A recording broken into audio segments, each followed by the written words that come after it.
Good morning students. तो हम 6.3 continue करते हैं। लास्ट लेक्चर में हमने 6.3 स्टार्ट की थी, तो अभी हम उसका एक क्वेश्चन नंबर 6 लेते हैं। Question states that solve the following system of inequalities graphically. हमें इनको ग्राफिकली सॉल्व करना है। The question statement is x plus y is less than equal to 6, x plus y is greater than equal to 4। तो हमें ये दो conditions दे रखी हैं। तो सबसे पहले हम क्या करेंगे, बाउंड्री लाइन, इट मीन्स हम इनको इक्वल टू करेंगे, इनइक्वालिटी का साइन हटाकर। ये स्लैग इनइक्वालिटीज हैं, तो हमें पता है लाइन डार्क बनेगी।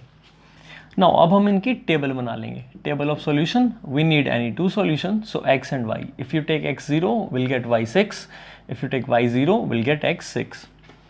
Similarly here we can easily find out the solution by putting one variable equal to 0. So when x is 0, y is 4, and when y is 0, x is 4. So we have two coordinates in both the cases.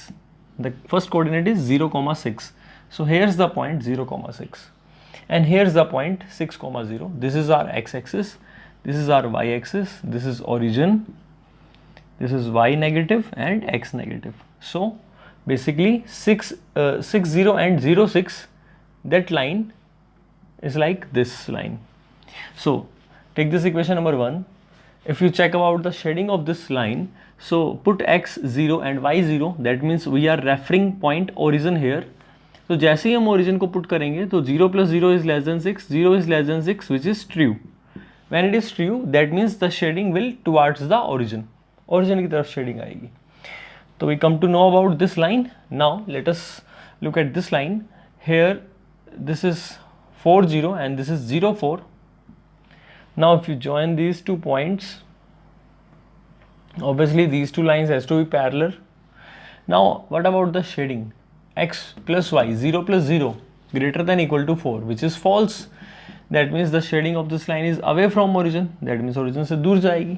अब देखो इसकी shading अंदर आ रही है, इसकी shading बाहर जा रही है। That means what is our common portion? The portion between these two lines. So ये हमारा shading region हो जाएगा इस केस में। So that is our solution. So I hope this is clear to you. Now let us do next question.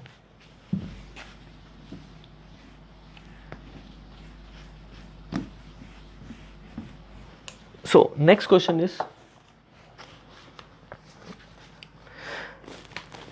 Late us do question number 8। 7th आप खुद try करना, हो जाएगा। x plus y is less than equal to 9, y is greater than x and x is greater than equal to 0। So in this question let us draw the graph. सबसे पहले हम x plus y equal to 9 करेंगे। x और y, अगर हम 9 ले तो 0 और 0 लेते हैं x को तो y 9 आ जाएगा। So we have 2 points, these are enough to draw the line. So हम यहाँ से एक लाइन ड्रॉ कर सकते हैं। अगर x 0 है तो y 9 है और x 9 है तो y 0 है। ये 2 पॉइंट हो गए। इन दोनों पॉइंटों को अगर हम ज्वाइन कर दें तो हमारे पास एक स्ट्रेट लाइन बन जाती है। डार्क क्यों बनाई है मैंने? क्योंकि इक्वल टू है, slack inequality. 0 plus 0 less than equal to 9 origin को सेटिस्फाई करता है ये, तो shading towards origin, towards origin होगी। नाउ इस लाइन का काम खत्म। इस पर आते हैं। First of all y equal to x, inequality को हटा देंगे। अब अगर हम x को 0 रखें तो y 0 आएगा, वन सॉल्यूशन। सेकंड, अगर हम x को 1 रखें तो y 1 आएगा। तो 0, 0 is the solution, 1, 1 is the solution. यहाँ पर भी 1 और यहाँ पर भी 1, ये 1, ये 1, तो 1, 1 इज द सॉल्यूशन। तो दैट मीन्स ये हमारे पास दूसरी लाइन होगी। बट अब यहाँ पर बच्चों ये लाइन डॉटेड में आएगी। Why it is in dots? Because as you can see there is strict inequality, और स्ट्रिक्ट इनइक्वालिटी में लाइन डॉट्स में आती है। अब इसकी शेडिंग डिसाइड करेगी कि जो कॉमन रीजन है वो क्या होने वाला है। इसकी शेडिंग ऊपर होगी तो कॉमन रीजन ये होगा, नीचे होगी तो कॉमन रीजन ये होगा। अब ये कंडीशन का मतलब क्या है? x is greater than 0। That means x is greater than 0 का मतलब होता है ये जो y एक्सिस है हमारे पास, इसकी इक्वेशन होती है x is equal to 0 and as x was greater than equal to 0, question में दिया x is greater than equal to 0, that means shading towards right होगी। दैट मीन्स यहाँ तो शेडिंग होगी नहीं, यहाँ भी नहीं होगी, सेकंड और फोर्थ क्वाड्रेंट में नहीं होगी, फर्स्ट में या फोर्थ में यहाँ हो सकती है शेडिंग। तो अब हम इस लाइन के देख लेते हैं कि इसकी क्या पोजीशन रहती है। इसके लिए अब आप ओरिजिन पुट नहीं कर सकते क्योंकि 0 तो इसमें हम तो लाइन के ऊपर ही आ रहा है। तो what we do, we take any point on x axis और वाई एक्सिस, वो आपकी मर्जी, आप कहीं से भी कोई भी पॉइंट ले लो, एक्स एक्सिस से ले लो या वाई एक्सिस से, कोई भी रेफरेंस पॉइंट ले लो। चलो मैं एक्स एक्सिस का ले लेता हूँ। एक्स एक्सिस का पॉइंट क्या हुआ 1,0। ये पॉइंट लाइन पर नहीं है, एक्स एक्सिस पर, मैं इस पॉइंट की बात कर रहा हूँ 1,0 इस पॉइंट की। अगर मैं इस पॉइंट को देखता हूँ तो चेक करते हैं क्या शेडिंग इस पॉइंट की तरफ आएगी, दैट मीन्स क्या ये पॉइंट इस लाइन की स्टेटमेंट को, इस इनइक्वालिटी को सेटिस्फाई करता है या नहीं, इस कॉन्स्टेंट को सेटिस्फाई करता है या नहीं। तो x क्या है 1, रख दिया 1 यहाँ पर x के प्लेस पर, y क्या है 0, रख दिया, साइन क्या था ग्रेटर। अब बताओ 0 ग्रेटर देन 1 ट्रू है या फॉल्स है? ये तो फॉल्स है, 0 1 से बड़ा नहीं होता, 0 1 से छोटा होता है, तो दिस वाज फॉल्स। इसका मतलब शेडिंग इस पॉइंट की तरफ नहीं होगी, कहाँ होगी, इसके ऑपोजिट साइड। तो ऑपोजिट साइड मतलब ऊपर की तरफ शेडिंग होगी। अच्छा, कंफर्म करने के लिए ये शेडिंग ऊपर की तरफ है मतलब इस पॉइंट की तरफ है। अब जैसे 0,1 हो गया ये वाला, इस पॉइंट को मैं अगर चेक करता हूँ तो ट्रू आना चाहिए इसके लिए, कंफर्म वेरीफाई हो जाएगा। x 0 रख लो और y 1 रख लो, 1 greater than 0, yes it is true. इसका मतलब इसी पॉइंट की तरफ शेडिंग होनी चाहिए, हम इसी तरफ कर रहे हैं। ये 9 पॉइंट भी यहीं आता है, आप कोई भी पॉइंट रख लेना, 0,9 भी सेटिस्फाई करेगा, 9 इज ग्रेटर देन 0 इसका, ठीक है। अब तो आपको क्लियर हो गया कि शेडिंग कहाँ जाएगी, इसकी ऊपर और इसकी शेडिंग नीचे आ रही थी। तो what is the common portion, common portion बन गया हमारा ये वाला जो मैंने अब यहाँ पर शेड कर दिया है, ये हमारा कॉमन पोर्शन हो गया। तो ये ट्रायंगल बन गई कॉमन पोर्शन में। यहाँ शेडिंग इसलिए नहीं हो सकती क्योंकि x greater than equal to 0 दे रखा है। तो that is our required solution on graph, बस यही करना था। तो आपको इस क्वेश्चन में एक नई बात समझानी थी कि अगर ओरिजिन से लाइन पास करती है तो हम कोई और रेफरेंस पॉइंट चेक कर लेते हैं उसकी शेडिंग के लिए। That's all. अब आप 6.3 के रिमेनिंग क्वेश्चंस खुद से ट्राई कर सकते हैं और आई थिंक आप कर पाएंगे। चलिए फिर भी 11 उसके बाद 8 करा हमने, तो आगे 9 से 15 में मैं आपको एक दो क्वेश्चन और करके दिखा देता हूँ।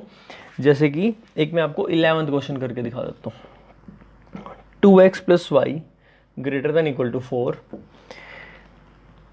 x plus y less than equal to 3 और 2x minus 3y less than equal to 6। इसमें almost every question is like same, you just have to understand the method, and the method you have understood already. The method is, first of all, convert these into equal to sign, take the table, make the table where you put the value of x and y which satisfies that equality sign, and you need two coordinates to draw that line.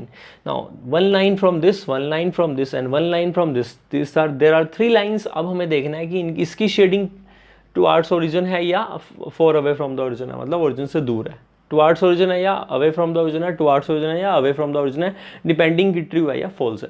And after that you have to just जज, you just have to take the graph and see where is the common portion. और common portion में shading हो जाएगी जहाँ पर तीनों constant satisfy हो रही हैं।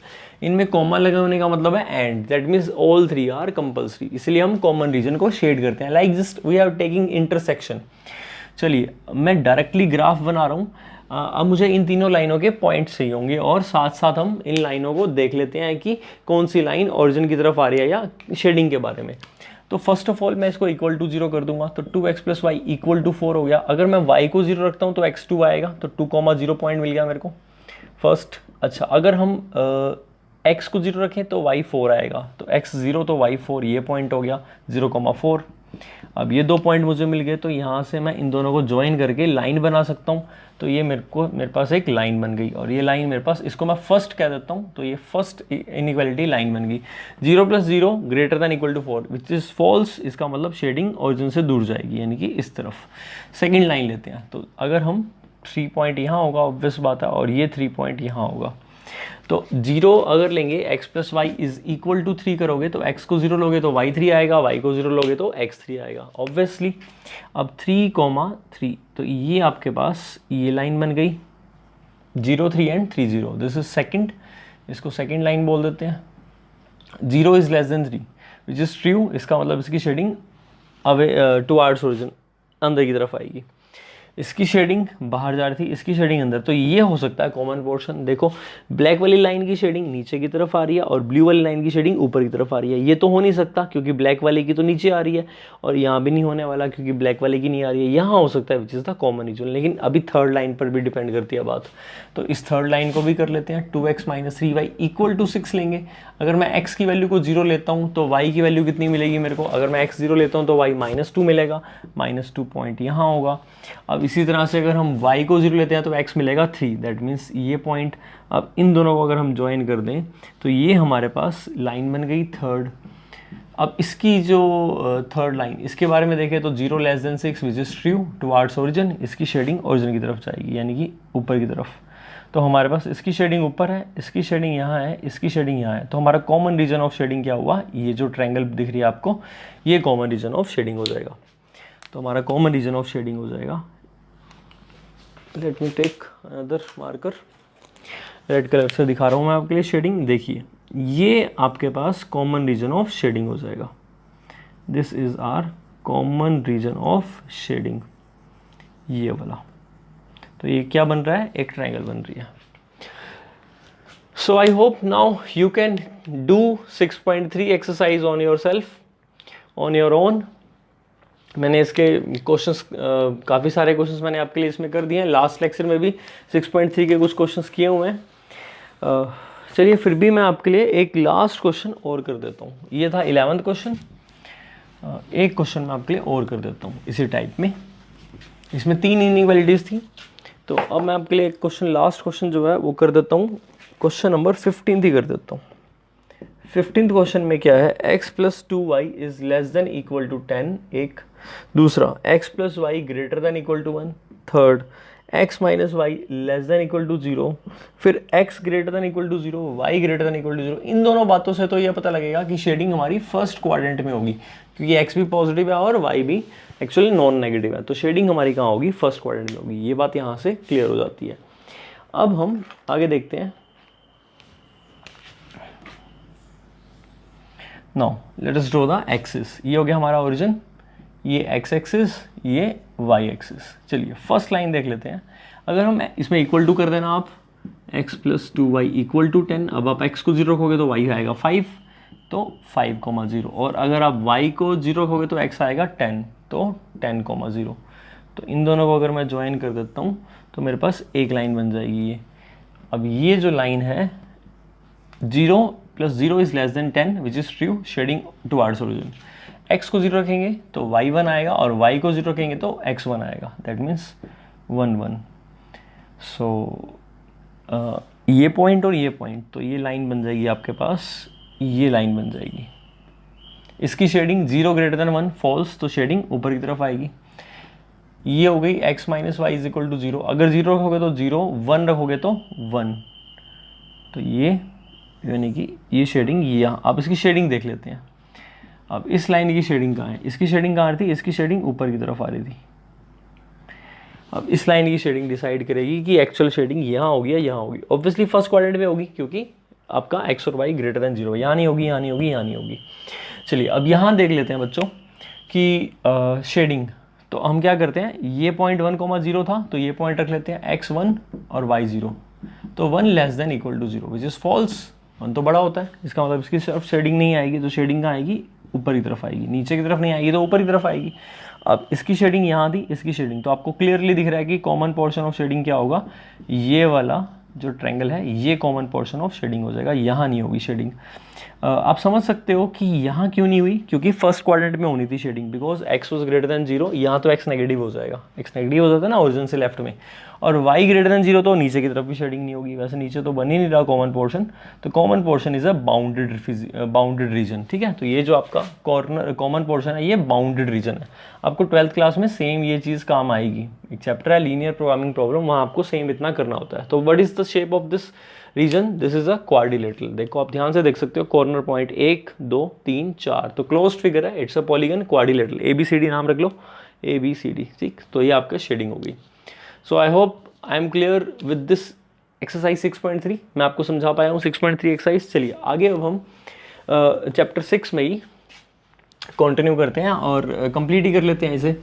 तो इसमें आपकी सिर्फ लास्ट मिसलेनियस एक्सरसाइज रहती है, और मिसलेनियस एक्सरसाइज वैसे तो आपको खुद ही कर लेनी चाहिए because it's really so easy, but still miscellaneous exercise में आपके पास ग्राफिकल ग्राफ वाले क्वेश्चन कोई नहीं है, आपके पास सिर्फ वर्ड प्रॉब्लम है कुछ, और बाकी क्वेश्चन आपके जो है वो लीनियर इनइक्वालिटी के बिल्कुल बेस क्वेश्चन है।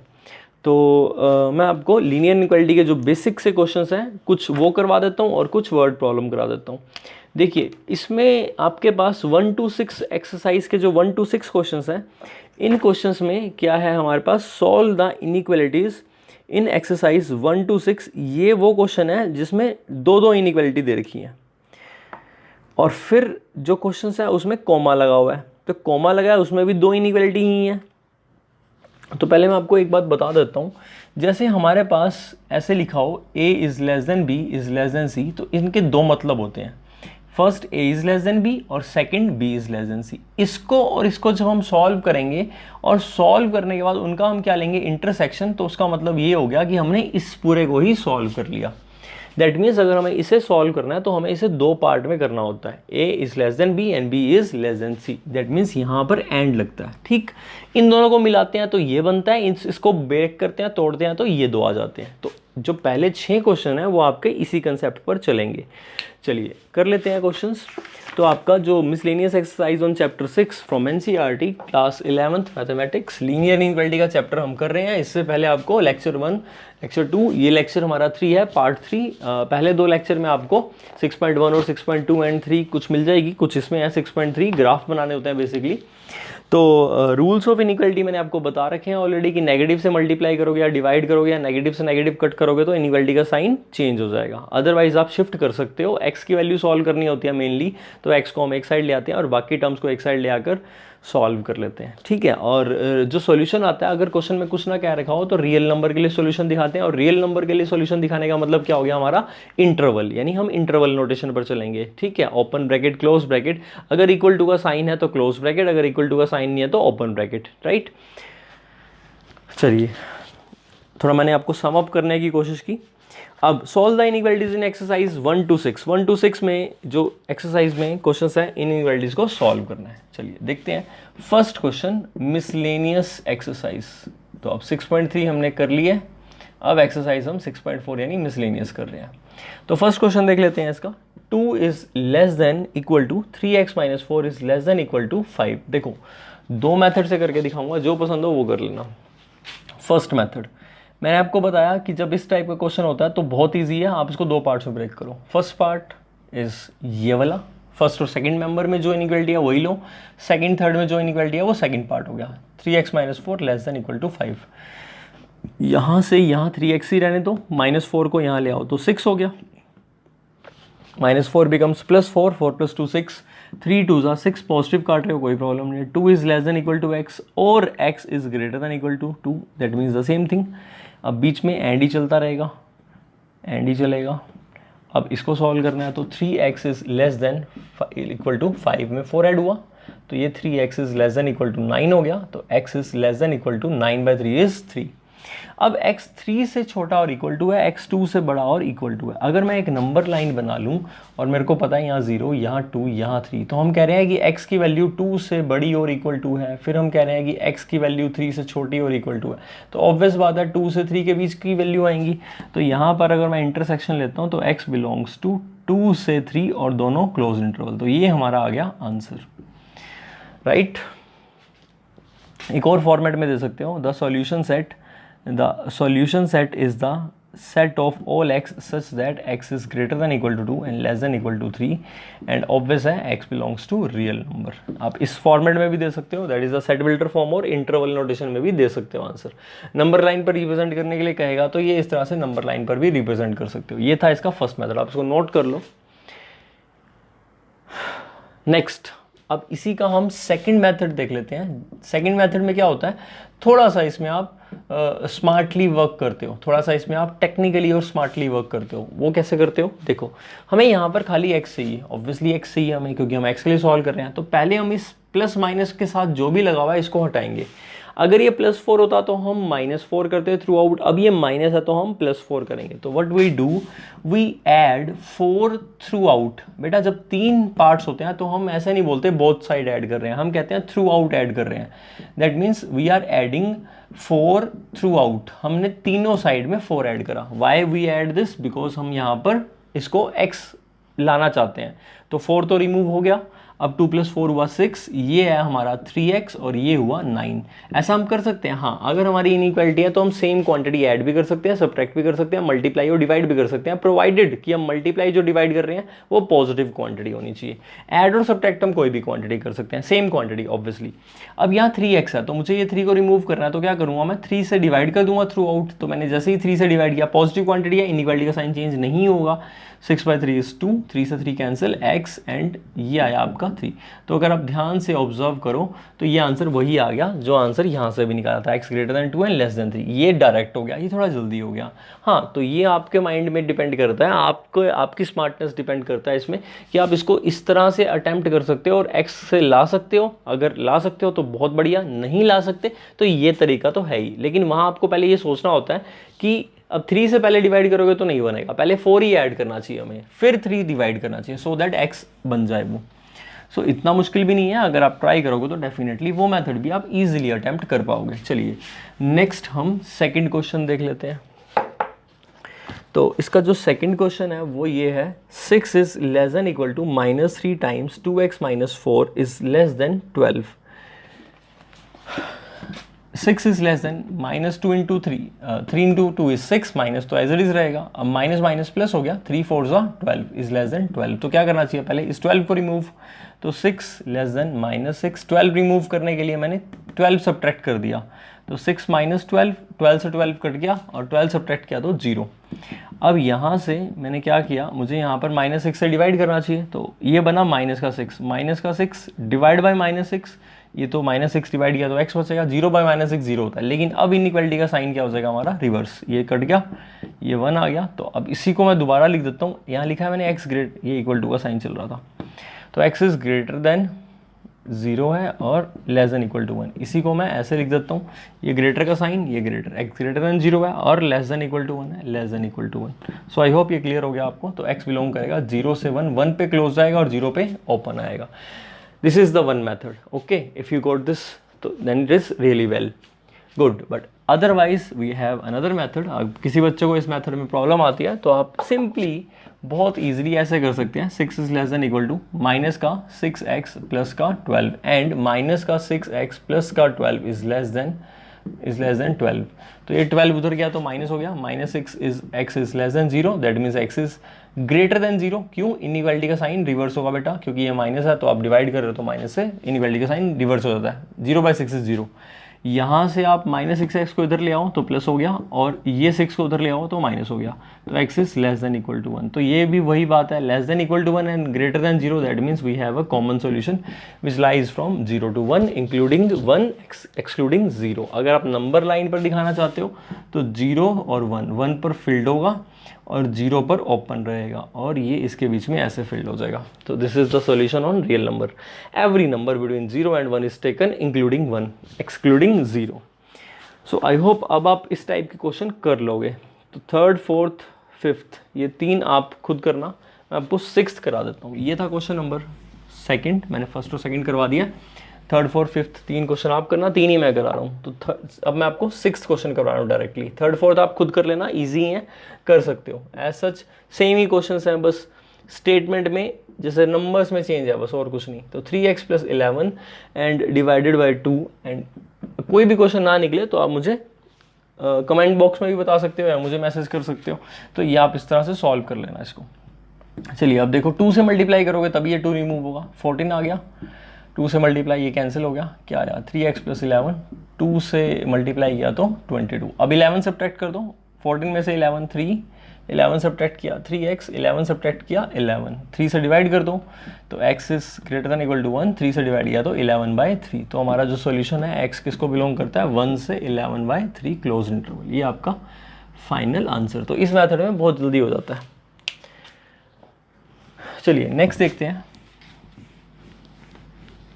नेक्स्ट हमारा जो क्वेश्चन है वो है solve the inequalities in exercise 7 to 10 and represent the solution graphically on number line. अब इसमें नंबर लाइन भी कह रखा है 7 to 10 में ऐसा करना है। 5x plus 4 is 5x plus 1 is greater than minus 24 first statement, and second is 5x minus 1 is less than 24. So that is the question number 7। चलिए देखते हैं इसको। 5x इज ग्रेटर देन कितना आएगा बेटा, यहाँ पर है हमारा +1, इधर जाएगा तो -1, तो कितना बना माइनस का 25। यहाँ से देखें तो 5x और ये -1 है, रहा जाएगा तो क्या होगा प्लस, तो 25। ये कितने पे गया 5 पे, तो x की वैल्यू किससे लेस आ गई 5 से, और ये कितना हुआ 5 5 जा, तो x की वैल्यू किससे ग्रेटर आ गई -5 से। तो हम कह रहे हैं -5 से बड़ा और 5 से छोटा, तो ऑब्वियस बात है कि x किसको बिलोंग करेगा -5 से 5 ओपन इंटरवल में। -5 से बड़ा है और 5 से छोटा है। नंबर लाइन पर भी आप दिखाओ तो ये आपका -5, ये 0 और ये 5, तो -5 के सामने ऐसे ओपन इंटरवल, 5 के सामने भी ओपन इंटरवल, और इन दोनों के बीच में हर एक नंबर।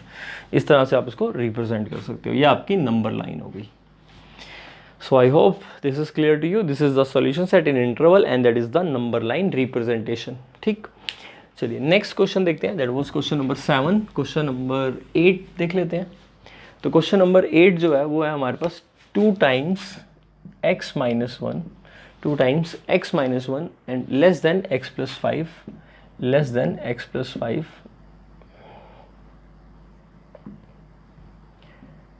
और इसी तरह से 3 times x plus 2 is greater than 2 minus x, is greater than 2 minus x. So it is 2x minus 2 less than x plus 5 and this is 3x plus 6 greater than 2 minus x. So if you take x to the left side, it becomes 2x minus x is x, minus 2 to the right hand side becomes 5 plus 2 7. So we have x is less than 7 is the first solution, and the second one is minus x comes to the left hand side becomes positive. Now 3x plus x becomes 4x. Now 6 goes to the right hand side becomes negative. So 2 minus 6 is minus 4, and you cancel out 4. These two are positive, so we can cancel, or you can divide this 4 because it's positive, so inequality won't change. So here we have x is greater than -1. So one side you are having x is greater than -1 and other is x is less than 7. So we have so many real numbers between -1 to 7. So therefore the common solution, the required solution is -1 to 7 open interval। बेटा number line पर दिखाना चाहते हो आप इसको, तो 0, यहाँ -1 और यहाँ पर आपका 7 पर भी सर्कल, 1 पर भी सर्कल, और ये ओपन। ये मैंने ओपन इसलिए रखे हैं क्योंकि यहाँ पर मेरे पास इक्वालिटी का साइन नहीं है। There is a strict inequality. अगर स्लैग होती इक्वल टू होता तो मैं इनको फिल करता और क्लोज इंटरवल दिखाता। ठीक, so that is the common solution. That was question number 8। 7 तो अभी क्या था, दैट वाज क्वेश्चन नंबर 8। चलिए नेक्स्ट देखते हैं। नेक्स्ट क्वेश्चन नंबर 9 और 10 सेम है। मैं आपको 10th कर देता हूँ, 9th आप खुद कर लेना। 10th क्वेश्चन देख लेते हैं। तो 10th क्वेश्चन है आपके पास 5 times 2x minus 7 minus 3 times 2x minus 3, 2x plus 3 is less than 0, और सेकंड है 2x plus 19 is less than equal to 6x plus 47। First को देखते हैं। तो 10x minus 35 minus 6x minus 9, बस मैंने क्या करा simplify, is less than equal to 0। 10 minus 6x कितना आया 4x आ गया। minus 35 minus 9 is minus 44, take to the right hand side, plus 44 11, so x is less than equal to 11। ये बन गया। अब दूसरा देखते हैं, दिस वन 6x माइनस में ले आओ तो minus 4x, इस 19 को वहाँ ले जाओ तो 47 में से 19 माइनस होगा तो ये हमारा कितना आया 28 माइनस x माइनस 4x, तो 4 डिवाइड में आ गया 4 7 था, तो minus x is less than equal to 7, that means x is greater than equal to -7। Why, हमने माइनस से माइनस मतलब माइनस को हमने डिवाइड कर दिया तो बेसिकली तभी -7 आया, तो इनइक्वालिटी का साइन चेंज हो जाएगा। Now x is greater than -7 and less than equal to 11, so we have this solution. अब नंबर लाइन पर बहुत ईजी है दिखाना, 11 0 -7, इसको फिल कर दो, इसको फिल कर दो, और ये लाइन आप ऊपर भी दिखा सकते थे या ऐसे भी दिखा सकते हो, नो प्रॉब्लम। एक्स एक्सिस समझ लो इसको या नंबर लाइन, एक ही बात है।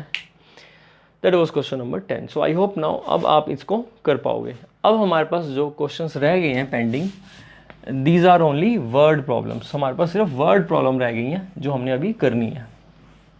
और ये वर्ड प्रॉब्लम भी ज़्यादा नहीं है, बेसिकली 2-3 वर्ड प्रॉब्लम ही है। तो देख लेते हैं क्वेश्चन नंबर 11।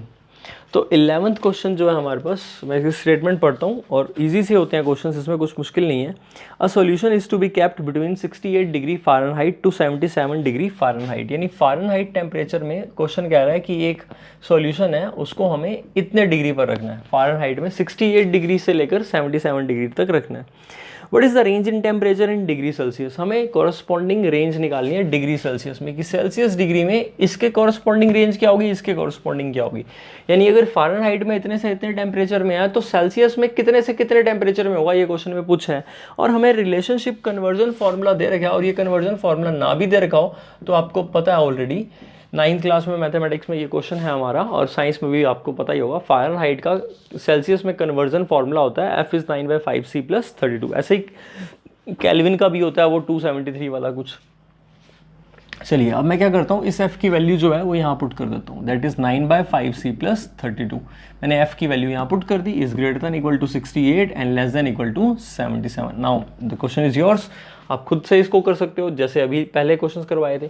चलिए मैं फिर भी कर ही देता हूँ। ये 32 हम सब्ट्रैक्ट कर देंगे थ्रू आउट, तो 68 माइनस का 32 9/5C, और 32 यहाँ भी 32 माइनस हुआ तो कट गया, यहाँ पर 32 माइनस हुआ तो इट इज़ 45, राइट 45। 32 माइनस किया 45, यहाँ पर कितना बना, 32 माइनस करने पर 36। अब 5 से मल्टीप्लाई कर देते हैं, सी था ही ऑलरेडी हमारे पास, 5 से मल्टीप्लाई कर दिया, 5 से मल्टीप्लाई किया, 5 से 5 कैंसिल, 36, और क्या करना है 9 से डिवाइड कर देते हैं, तो 9 से 9 कैंसिल, 9 से डिवाइड, 9 5 5 कितना हुआ हमारा 25, और यहाँ तो सी बचा, और यहाँ पर 9 4 तो 4 5 20, तो हमारा आंसर कितना आया सेल्सियस डिग्री में 20 से 25। So I hope I am clear to you, आपको समझ में आया। 32 सब्ट्रैक्ट किया थ्रू आउट एंड देन 5 से मल्टीप्लाई एंड देन 9 से डिवाइड। अब स्टेप्स में कर लेना, मैंने एक साथ कर दिया, क्लियर किया मैंने, देखो 9 से डिवाइड किया सिंपली और 5 से मल्टीप्लाई, जितनी कैलकुलेशन करनी थी सिंप्लीफाई कैंसिल कर दिया, और ये आपका सेल्सियस के अंदर आ गया 20 to 25 degree.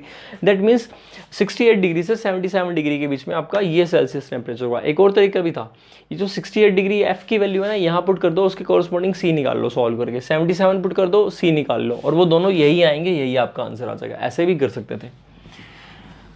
Late us do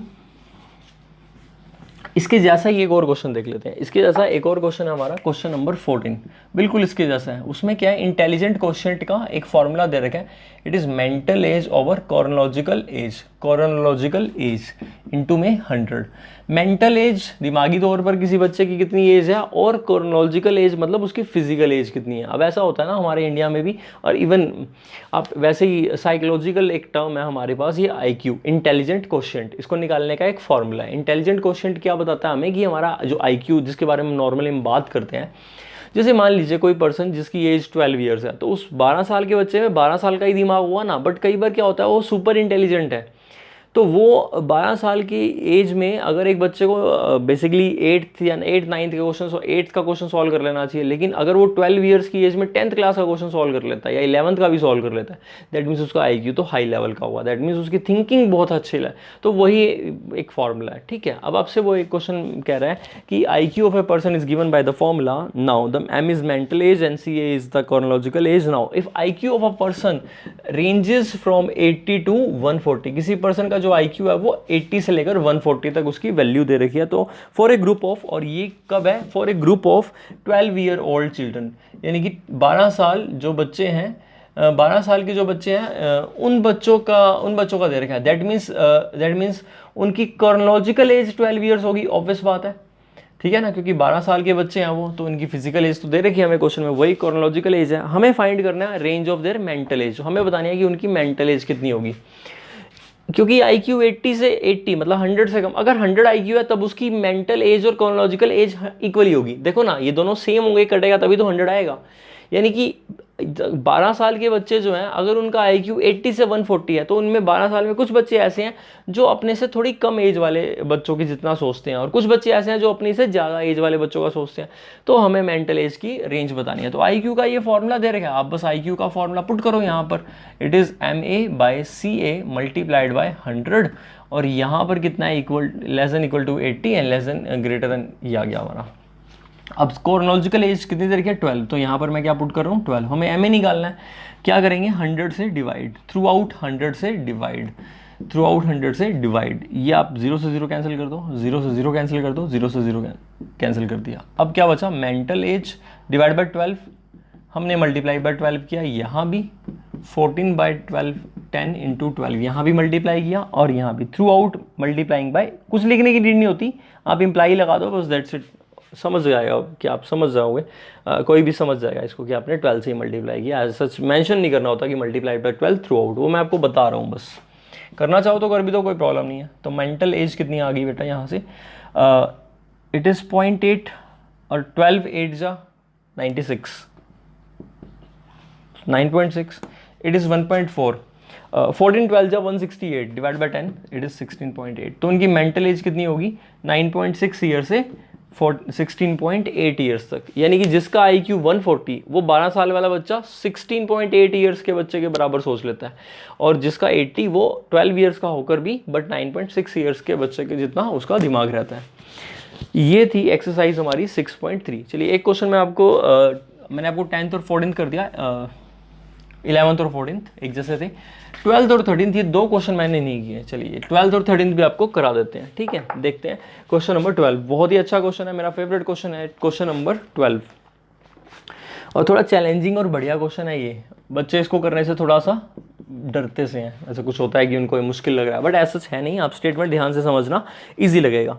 देखते हैं क्वेश्चन कहता है, a solution of 8% boric acid is to be diluted. Diluted का मतलब क्या हो गया, जैसे केमिस्ट्री में आप कोई सॉल्यूशन बनाते हो है ना, उसमें थिक है वो, ठीक है, तो आप उसको क्या करते हो, डाइल्यूट करते हो, यानी उसके अंदर कॉन्सेंट्रेशन ऑफ सम एसिड या जो भी आप, तो उसका वो ज़्यादा कॉन्सेंट्रेशन, उसको कॉन्सेंट्रेशन को कम करने के लिए क्या करते हो, उसमें कुछ ना वाटर मिलाते हो या कोई और सॉल्यूशन मिलाते हो, सो दैट उसको क्या हो जाता है, वो डाइल्यूट हो जाता है, पतला हो जाता है। तो 8% बोरिक एसिड का हमारे पास एक सॉल्यूशन है जिसको हमें डाइल्यूट करना है। कैसे डाइल्यूट करना है, पहले तो इस बात का मतलब समझो, सॉल्यूशन ऑफ 8% बोरिक एसिड, इसका मतलब क्या है, हमारे पास एक सॉल्यूशन है जिसके अंदर बोरिक एसिड का कंटेंट 8% है, यानी अगर हमारे पास 100 लीटर सॉल्यूशन है तो 8% उसमें बोरिक एसिड मिला हुआ है टोटल सॉल्यूशन में, राइट। अब वो कहता है उसको डाइल्यूट कैसे करना है, 2% बोरिक एसिड सॉल्यूशन ऐड करके। अच्छा आप सोचो, एक 8% बोरिक एसिड वाले सॉल्यूशन के अंदर अगर हम 2% बोरिक एसिड वाला सॉल्यूशन ऐड कर दें तो क्या बोरिक एसिड का कंटेंट कम होगा, हाँ कम होगा। देखो कैसे, एक वैसे नॉर्मली मैं आपको समझाने के लिए बता रहा हूँ। देखो बच्चों, अगर आपके पास एक 100 लीटर बोरिक एसिड का सॉल्यूशन है जिसके अंदर बोरिक एसिड 8% है, 8% ऑफ 100 का मतलब हुआ बच्चों 8/100 टाइम्स 100, क्योंकि 100 लीटर तो कितने लीटर बोरिक एसिड हुआ हमारा, 8 लीटर बोरिक एसिड हुआ, कितने में, 100 लीटर में। अगर मैं इसमें 100 लीटर ही सपोज, मुझे नहीं पता कितना ऐड करना है, बट सपोज मैंने 100 लीटर ही ऐड कर दिया बोरिक एसिड, लेकिन ये वो वाला बोरिक एसिड वाला सॉल्यूशन ऐड किया जिसमें 2% बोरिक एसिड रहता है, इसका मतलब बोरिक एसिड कितना होगा, इसके अंदर 2 लीटर होगा क्योंकि 2% वाला है ये। टोटल अब बोरिक एसिड कितना हुआ बच्चों, 10 लीटर, क्योंकि 8 पहले था और 2 यहाँ हो गया, और टोटल सॉल्यूशन कितना हुआ, 200 लीटर। अब 200 लीटर में कितना परसेंट बोरिक एसिड है, मतलब परसेंट निकालूँ तो 10 लीटर है टोटल 200 में, और परसेंट निकालूँ तो 10/200 × 100, तो मेरे पास परसेंटेज आता है 5, जबकि ओरिजिनल सॉल्यूशन में कितना बोरिक एसिड था, 8%। लेकिन अब जो टोटल रिजल्टेंट सॉल्यूशन है 200 लीटर, उसमें कितना आ रहा है, सिर्फ 5%, यानी कि बोरिक एसिड डाइल्यूट हो, यानी कि सॉल्यूशन डाइल्यूट हो गया, और बोरिक एसिड का अब रिजल्टिंग सॉल्यूशन में कंटेंट सिर्फ 5% है, स्टार्टिंग में कितना था, 8%। दैट मीन्स एक बात मैंने कंफर्म करके दिखाई, अगर इस सॉल्यूशन में अगर आप वो वाला सॉल्यूशन ऐड करो जिसमें बोरिक एसिड 2% है, यानी इसके परसेंटेज से कम है, तो जितना आप ऐड करते जाओगे तो जो ये परसेंटेज है ना, ये कम हो जाएगी टोटल रिजल्टिंग सॉल्यूशन में। ऐसा ही क्वेश्चन कुछ पूछ रहा है आपसे कि ये बताओ ये कितना ऐड किया जाए इस 100 में, कि बोरिक ये है 2% वाला, तो इस बार 2 लीटर नहीं आएगा, 2 लीटर ऑफ एक्स आएगा, इनफैक्ट 2% ऑफ एक्स आएगा, इट मीन्स 0.02x आएगा, ठीक है भाई, जितना एक्स होगा उसका 0.02, जैसे पिछली बार 100 लिया था तो 0.02 ऑफ 100 दैट इज 2। अब हमें नहीं पता ना x कितना, वही तो क्वेश्चन में फाइंड करना है। तो क्वेश्चन आपसे ये कहना चाह रहा है कि कितना लीटर हम बोरिक एसिड 2% वाला सॉल्यूशन ऐड करें, सो दैट अब टोटल रिजल्टिंग मिक्सचर में जो बोरिक एसिड का कंटेंट है उसकी रेंज दे रखी है। 8% से तो कम होगा ना, डाइल्यूट है। अब मैं आपके लिए स्टेटमेंट दोबारा पढ़ता हूँ, आई होप आपको मेरी बातें समझ में आ गई हैं। A solution of 8% boric acid is to be diluted by adding 2% boric acid solution to it, right. The resulting mixture is to be more than 4%, जो रिजल्टिंग मिक्सचर है वो 4% से ज्यादा होना चाहिए, and less then 6% boric acid content. That means जो हमारा resulting mixture है बच्चों वो 4 से 6% के बीच में होना चाहिए। इसका मतलब हमें ये बताना है कि कितना x लीटर हम 2% वाला बोरिक सॉल्यूशन ऐड करें, किसमें, 8% वाले सॉल्यूशन में, कि हमारा टोटल सॉल्यूशन में जो कंटेंट है वो 4 से 6% तक हो, यानी रेंज मिल गई। ओके, अब इफ वी हैव, अब हमारे पास स्टार्टिंग में कितना है, इफ वी हैव 640 लीटर्स, हमारे पास स्टार्टिंग में है 640 litres of 8% boric acid solution, यानी कि 640 लीटर हमारे पास टोटल सॉल्यूशन है जिसमें 8% बोरिक एसिड का कंटेंट रहता है, राइट। तो 640 litres of 8% boric acid solution what we have, now how many litres of 2% solution will have to be added, ये हमसे क्वेश्चन ने पूछा है। So let x litre of 2% boric acid solution to be added in the existing solution of 640 liters that is containing 8% boric acid, right? So अब अगर हम देखें total हमारा सॉल्यूशन कितना बना, 640 लीटर पहले था और x लीटर हमने ऐड कर दिया, x लीटर टोटल हमने ऐड करा, तो टोटल सॉल्यूशन ये हो गया। अब टोटल बोरिक एसिड कंटेंट भी देख लें तो कितना हुआ, टोटल बोरिक एसिड पहले था 8/100 ऑफ 640, 8% ऑफ 640, अब हमने ऐड करा 2% ऑफ कितना ऐड किया, x का 2%, दैट मीन्स ये हुआ 8 4 32, 3 8 6 48 और 3 51, 5120 प्लस में 2x डिवाइडेड बाय 100, ये आया टोटल। अकॉर्डिंग टू क्वेश्चन जो ये 5120 प्लस 2x डिवाइड बाय 100, ये क्या चीज़ है, ये बोरिक एसिड कंटेंट है, ये किससे बड़ा होना चाहिए, ये बड़ा होना चाहिए 4% ऑफ टोटल सॉल्यूशन, और टोटल सॉल्यूशन कितना हमारा 640 प्लस x, ये हमारी एक कंडीशन बन गई। एंड दूसरी कंडीशन यही वाली चीज 5120 प्लस 2x बाय 100, ये बोरिक एसिड कंटेंट किससे लेस होना चाहिए, 6% of total solution. Total solution कितना है 640 प्लस x, 4 से बड़ा 6 से छोटा। मैं इसको ऐसे भी लिख सकता था, ये ग्रेटर है ना तो यहीं पर ऐसे लिख लेता कि 4% ऑफ 640 प्लस x, एक ही बात है, एक साथ ही जोड़ दिया, ये चीज़ 6% से कम और ये चीज़ 4% से ज़्यादा, मतलब 4 से 6 के बीच में रहेगी। अब आपने x के लिए सॉल्व करना है, इतना आप नोट कर लो एक बार अच्छे से। चलिए अब इसके बाद मैं यहाँ ऊपर ही कर देता हूँ। तो आई होप आपको यहाँ तक क्लियर हो गया। बस अब x के लिए सॉल्व करना है, तो कैसे सॉल्व करोगे, देखो बहुत इजी है। इस परसेंट का मतलब होता है 100, तो पहले 4/100 लिख दो, 6% को हटाएंगे तो 100, ऑफ का मतलब क्या होता है मल्टीप्लाई, ठीक। अब 100 से हमें क्या करना चाहिए, ये तीनों में 100 ही क्या हो गया कैंसिल, या मल्टीप्लाई कर दिया या बेसिकली कैंसिल कर दिया। अब क्या बचा, 4 को मल्टीप्लाई कर लो इससे, तो 0 4 4 जा 16, 24 और 25 प्लस का 4x लेस देन 5120 प्लस का 2x लेस देन 6 इंटू 0 6 4 जा 24, 38 प्लस 6x। तो अब इन दोनों से सॉल्व कर लो, फिर इन दोनों से कर लो। पहले मैं इन दोनों को कर लेता हूँ, तो ये 2x को माइनस में आता हूँ, 2x आ गया, और ये वाला इधर माइनस में, तो 5120 में से माइनस 2560 0652, तो 2x is less then 2560 1280। x किससे छोटा आया, 1280 लीटर से। और यहाँ देखते हैं तो 2x माइनस 6x, या इसको उधर ले आते हैं तो 4x रह गया, और इसको माइनस में ले आते हैं तो 5120 में से 3840 08 10 माइनस 8 इज 2, 4 से कैंसिल कर लेना 320, that means x is greater then 320, it means x is less then this. तो देयरफॉर हमारा फाइनल आंसर क्या आया, जो सॉल्यूशन हमें ऐड करना चाहिए वो 320 लीटर से ज़्यादा होना चाहिए और 128 लीटर से कम। इतने के बीच में अगर आप सॉल्यूशन ऐड करते हो तो आपका डेफिनेटली बोरिक एसिड का कंटेंट 4% से 6% तक रहेगा। चलिए, आई होप मैं आपको समझा पाया हूँ ये सारा। अब एक क्वेश्चन जो है question number 13, that is your homework, आप खुद ट्राई करना और इसके क्वेश्चन के बेस पर ही है, इससे बहुत आसान क्वेश्चन है, डिफिकल्ट वाला तो मैंने आपको करा ही दिया। सो अभी एक्सरसाइज 6.3 और मिसलेनियस दोनों ही कंप्लीट, दैट मीन्स आपका चैप्टर 6 कंप्लीट हो गया है। एग्जाम्पल्स बच्चों आप खुद करें और कोई डाउट हो तो यू कैन आस्क मी। चलिए, नेक्स्ट लेक्चर में हम फिर permutation and combination chapter start करेंगे। Thank you for watching.